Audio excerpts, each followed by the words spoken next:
ಖಾಸಗಿ ಉದ್ಯೋಗ ಕ್ಷೇತ್ರಗಳಲ್ಲಿ ಖಾಸಗಿ ಸಂಸ್ಥೆಗಳಲ್ಲಿ ಕನ್ನಡಿಗರಿಗೆ ಪ್ರಾತಿನಿಧ್ಯ ಕೊಡಬೇಕು, ಉದ್ಯೋಗದಲ್ಲಿ ಮೀಸಲಾತಿಯನ್ನು ಕೊಡಬೇಕು, 50% ಬಿ ಕ್ಯಾಟಗರಿನಲ್ಲಿ 75% ಸಿ ಕ್ಯಾಟಗರಿನಲ್ಲಿ ಕೊಡಬೇಕು ಅಂತಕ್ಕಂಥದ್ದು ಇದೆಲ್ಲವೂ ಕೂಡ ಸ್ವಾಗತಾರ್ಹನೇ.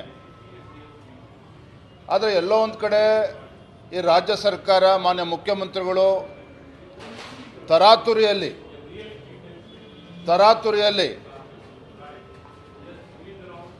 ವಿಷಯವನ್ನು ಡೈವರ್ಟ್ ಮಾಡ್ತಕ್ಕಂಥ ಸಲುವಾಗಿ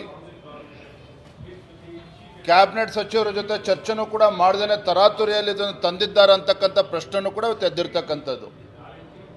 ನಾನು ಮಾನ್ಯ ಮುಖ್ಯಮಂತ್ರಿಗಳಿಗೆ ಕೇಳೋದಕ್ಕೆ ಇಚ್ಛೆಪಡ್ತೇನೆ, ಯಾಕೆ ವಿಚಾರವಾಗಿ ಆತುರದಲ್ಲಿ ಟ್ವೀಟ್ ಮಾಡಿದ್ರಿ, ಮತ್ತು ತಾವೇ ಮಾಡಿರ್ತಕ್ಕಂಥ ಟ್ವೀಟನ್ನು ಡಿಲೀಟು ಕೂಡ ಮಾಡ್ತಾರೆ, ಮತ್ತೆ ಯೂಟರ್ನ್ ನೋಡಿತಾರೆ, ಇನ್ನೂ ಕೂಡ ತೀರ್ಮಾನ ಆಗಿಲ್ಲ ಅಂತಕ್ಕಂಥದ್ದು ಎಲ್ಲೋ ಒಂದು ಕಡೆ ಇದು ಸ್ಪಷ್ಟವಾಗಿ ಗೋಚರ ಆಗ್ತಾ ಇದೆ.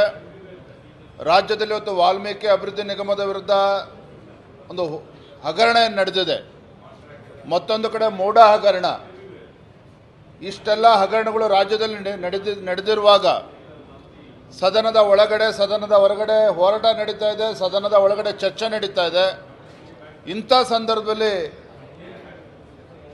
ವಿಷಯವನ್ನು ಡೈವರ್ಟ್ ಮಾಡ್ತಕ್ಕಂಥ ಸಲುವಾಗಿ ಆತುರವಾಗಿ ನಿರ್ಧಾರವನ್ನು ಕೈಗೊಂಡ್ರ ಅಂತಕ್ಕಂಥ ಪ್ರಶ್ನೆಯೂ ಕೂಡ ಕಾಡ್ತಾ ಇದೆ. ನಾನು ಮಾನ್ಯ ಮುಖ್ಯಮಂತ್ರಿಗಳು ಒತ್ತಾಯವನ್ನು ಮಾಡ್ತೇನೆ, ಆಗ್ರಹವನ್ನು ಮಾಡ್ತೇನೆ, ಕನ್ನಡಿಗರಿಗೆ, ವಿಶೇಷವಾಗಿ ಕನ್ನಡಿಗರಿಗೆ ಇವತ್ತು ಬೆಂಗಳೂರು ಮಹಾನಗರದಲ್ಲಿ ಇವತ್ತು ಉದ್ಯೋಗ ಸೃಷ್ಟಿ ಮಾಡ್ತಕ್ಕಂಥದ್ದು ಭಾಳ ಪ್ರಮುಖ ಆದ್ಯತೆಯನ್ನು ನೀಡಬೇಕಾಗಿದೆ. ಅದನ್ನು ನಾವು ಸ್ವಾಗತ ಮಾಡ್ತೇವೆ. ಆದರೆ ಎಲ್ಲರನ್ನೂ ಕೂಡ ವಿಶ್ವಾಸಕ್ಕೆ ತೆಗೆದುಕೊಂಡು ತತ್ಕ್ಷಣ ನೆನ್ನೆ ನಿರ್ಧಾರವನ್ನು ಕೈಗೊಂಡಿದ್ದೀರಿ ಮತ್ತು ಕೈ ಬಿಟ್ಟಿದ್ದೀರಿ. ತತ್ಕ್ಷಣ ಇದ್ರ ಬಗ್ಗೆ ಚರ್ಚೆ ಮಾಡಿ ಎಲ್ಲರನ್ನೂ ಕೂಡ ವಿಶ್ವಾಸಕ್ಕೆ ತೆಗೆದುಕೊಂಡು ಕನ್ನಡಿಗರ ಪರವಾಗಿ ಒಂದು ಸೂಕ್ತ ತೀರ್ಮಾನವನ್ನು ಮಾಡಬೇಕು, ತತ್ಕ್ಷಣ ಮಾಡಬೇಕು ಅನ್ನೋ ಆಗ್ರಹವನ್ನು ಕೂಡ ಮಾಡ್ತಾ ಇದ್ದಾನೆ. ಮತ್ತೊಂದು ಕಡೆ ವಾಲ್ಮೀಕಿ ಅಭಿವೃದ್ಧಿ ನಿಗಮದ ಹಗರಣ ದಿನೇ ಹೊಸ ಅಂಶಗಳು ಹೊರಗೆ ಬರ್ತಾ ಇದೆ. ಏನು ಮಾನ್ಯ ಮುಖ್ಯಮಂತ್ರಿಗಳು, ಉಪಮುಖ್ಯಮಂತ್ರಿಗಳು SIT ಬಗ್ಗೆ ಭಾಳ ಭಾಷಣ ಮಾಡ್ತಾಯಿದ್ರು ವಿಧಾನಸಭೆ ಒಳಗಡೆ. ಆದರೆ ನಿನ್ನೆ ಇಡಿ ಪ್ರಕಟಣೆಯನ್ನು ಹೊರಡಿಸಿದೆ.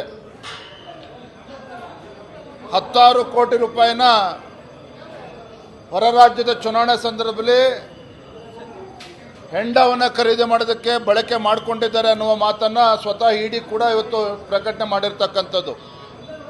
ಹಾಗಾಗಿ ದಿನೇ ವಾಲ್ಮೀಕಿ ಅಭಿವೃದ್ಧಿ ನಿಗಮದ ಹಗರಣ, ಇದರ ಆಳ ಮತ್ತು ಅಗಲ ಎಲ್ಲವೂ ಕೂಡ ವಿಸ್ತಾರ ಆಗ್ತಾ ಇದೆ.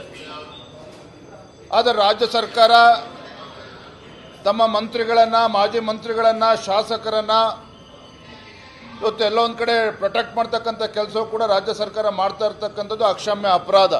ಇವತ್ತು ಕೂಡ ಭಾರತೀಯ ಜನತಾ ಪಾರ್ಟಿ ರಾಜ್ಯದ ಮೂಲೆಗಳಿಂದ ಇವತ್ತು ಪರಿಶಿಷ್ಟ ಪಂಗಡದ ಎಲ್ಲ ನಮ್ಮ ಮುಖಂಡರು, ಎಲ್ಲ ಕಾರ್ಯಕರ್ತರು ಕೂಡ ಬಂದಿದ್ದಾರೆ.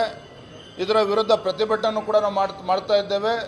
ವಿಧಾನಸೌಧ ಮುತ್ತಿಗೆ ಆಗ್ತಕ್ಕಂಥ ಕೆಲಸವನ್ನು ಕೂಡ ನಾವು ಮಾಡ್ತೇವೆ. ನಿಶ್ಚಿತವಾಗಿ ಮೊನ್ನೆಂದನೂ ಕೂಡ ಇದ್ರ ಬಗ್ಗೆ ಚರ್ಚೆ ನಡೀತಾ ಇದೆ. ಹೊಸ ಅಂಶಗಳಿಗೇನು ಬೆಳಕಿಗೆ ಬಂದಿದೆ, ಇದು ಭಾಳ ಗಂಭೀರವಾಗಿರ್ತಕ್ಕಂಥ ವಿಚಾರ. ಏನು ಅಹಿಂದ ಅಂತ ಹೇಳ್ಕೊಂಡು ಇವತ್ತು ಅವ್ರ ಹೆಸರು ಹೇಳ್ಕೊಂಡು ಅಧಿಕಾರಕ್ಕೆ ಬಂದಿರತಕ್ಕಂಥ ಕಾಂಗ್ರೆಸ್ ಸರ್ಕಾರ, ಮುಖ್ಯಮಂತ್ರಿಗಳು ಆ ಅಹಿಂದ ಸಮುದಾಯಕ್ಕೆ ಇವತ್ತು ಅನ್ಯಾಯ ಮಾಡಿದ್ದಾರೆ. ಇದು ಅಕ್ಷಮ್ಯ ಅಪರಾಧ. ಇದ್ರ ವಿರುದ್ಧ ನಾವು ಸದನದ ಒಳಗಡೆ ಕೂಡ ಹೋರಾಟವನ್ನು ಮುನ್ನಡೆಸ್ತೇವೆ.